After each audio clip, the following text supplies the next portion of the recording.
حضرت جابر رضی اللہ تعالیٰ عنہ روایت کرتے ہیں، یہ مسند احمد بن حنبل کی حدیث ہے، میرے آقا نے ارشاد فرمایا من کانت لہو بنت فأدبها وعلمها وأحسن إليها وكانت له سترا من النار۔ میرے مصطفیٰ نے فرمایا جس کی ایک بیٹی ہو، فأدبها، وہ اس کو اچھا ادب سکھائے، وعلمها، اس کی تعلیم و تربیت کرے، وأحسن إليها، اس کے ساتھ بھلائی کا معاملہ کرے، اس کے ساتھ احسان کا معاملہ کرے، کانت له سترا من النار، یہ اس کی بیٹی جہنم سے اس کو بچانے کے لیے ایک پردہ بن جائے گی۔ حضرت انس رضی اللہ تعالیٰ نے اس حدیث کو روایت کرتے ہیں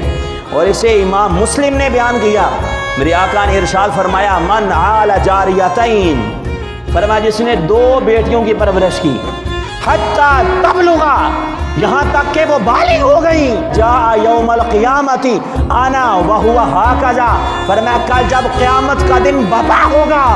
اور ساری انسانیت وہاں پر جمع ہوگی، فرمایا وہ بندہ میری بارگاہ میں آئے گا،